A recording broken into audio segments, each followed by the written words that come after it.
prestige. The Soviet fighter plane was only a few hundred feet from the ground in the middle of a complicated aerobatics routine when something went wrong. The MiG seemed to stall before it plummeted to the ground.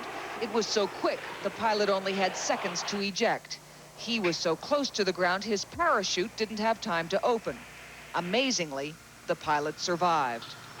The crash of one of their most sophisticated jets is a blow for the Soviets. The Paris Air Show is designed to sell airplanes. And according to observers, the Soviets had put together their most impressive show ever. That includes not only fighter planes rarely seen in the West, but also the Soviet space shuttle, which flew into town on the back of the world's biggest plane. Members of the Soviet delegation say they'll do their best to make sure the crash does not put a damper on the air show, which opens to the public today. It's a sentiment American team members share. And if we thought that an accident would stop us, the Wright brothers would not even get off the ground today. But while they accept the danger of what they do for a living, the Americans, like everyone here at Le Bourget, are celebrating the Soviet pilot's survival. Hillary Bowker, ABC News, Paris. A bit right after more in the news. Pro News first reported it 2 weeks ago, and now it's official. A major healthcare company will be building a for-profit psychiatric hospital in Amarillo. Officials with the Amarillo Chamber of Commerce say the Psychiatric Institutes of America will be building a facility near the medical center at 9th and Coulter. A few guests with us this morning who'll be talking about some of those. And one of them is the admissions director up there at Panhandle State, Jana Relaford. Thank you for coming in.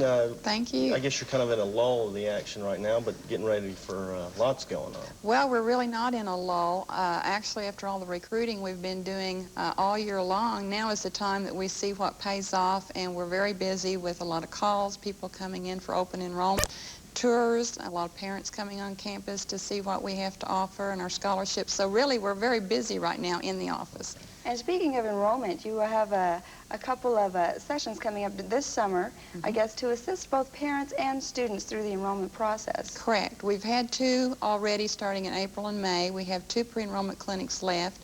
Our next one will be June 15th on a Thursday and July 15th on a Friday. What takes place during those pre-enrollment clinics? Okay, we start at 1 o'clock. Parents are invited.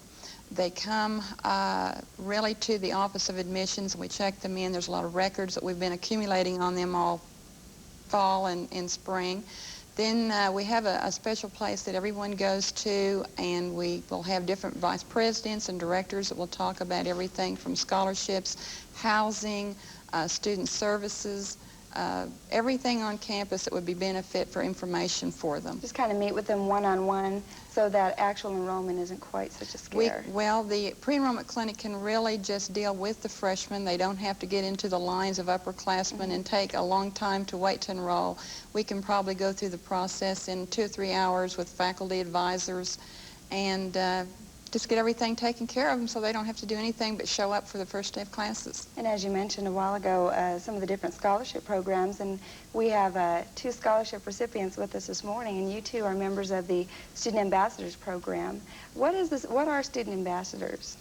Well, we help the admissions counselor by running the freshman orientation and pre-enrollment clinics. Just go around, show people the different places they have to go, little things like that. What seems to be the biggest concern of maybe incoming freshmen or some of the new students on campus? What are their main questions?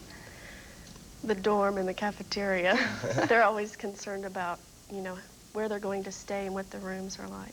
What kinds of good things do you tell people about Panhandle State University? I know it's kind of a small town up there, but... Well, one thing I try to get through to them is that the faculty, how really nice they are, and with the small college we are, you get more one-on-one. You get to talk to teachers a lot more. And that's one thing I really like about Panhandle State. Do the students seem to be able to ask you questions more than maybe a counselor or someone who's a bit older? Well, sometimes when you first get with them, they can't really think of, you know, questions to ask you right then, and they'll come back later and they'll call in. So, yeah, it's easier to relate to them being our age. Okay, so I guess you're definitely there to help out. And anyone who wants more information can just call Panhandle State University. That's right. Super. Well, thank you, all of you, for joining us this morning. Thank you for having us. Be right back.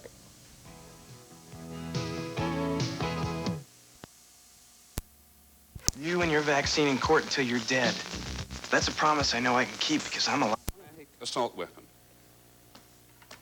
And Wayne LaPierre, you're the executive director of the National Rifle Association's principal lobbying arm in Washington. What would someone do with that? Well, you could go target shooting. You could use a gun like this for self-defense. I think what's important for people to realize is semi-automatic firearms have been around since the turn of the century. They're nothing new. The fact is they're not like this, but semi-automatics are used in the Olympics. President Roosevelt, Teddy Roosevelt, used to hunt with one. They're allowed for hunting in 48 states. So this gun is functionally no different than the other 30 million semi-automatics American citizens own. Okay. And they're used for all kinds of lawful purposes. Okay, thanks very much. This is also the semi-automatic assault weapon that Patrick Purdy used about a year ago when he killed all those children up in the schoolyard at Stockton, California. Chief McNamara from San Jose, California. What do you think of Mr. LaPierre's answer? Well, I think it's obscene. This is a military weapon. It's made to kill a lot of people in combat. It has no legitimate sporting use. Barry Goldwater, who is a lifetime member of the NRA, as I recall, said any SOB who takes one of these into the woods shouldn't be out there shooting. It's capable of firing about 200 rounds a minute.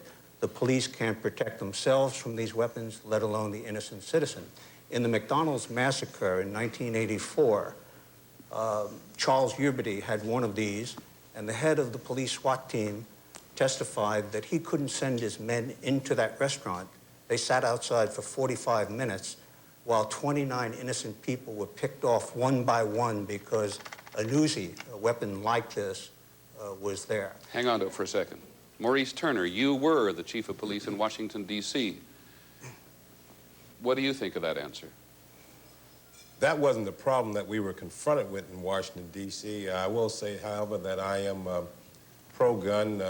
We have had the strongest anti-gun legislation in the country, in the municipality, and we've had it since 1976, and the number of homicides continue to increase. So, in spite of the gun laws that we have in the nation's capital, homicides are rising. Okay. This is not the only firearm to try. And now we're pleased to bring you our feature presentation.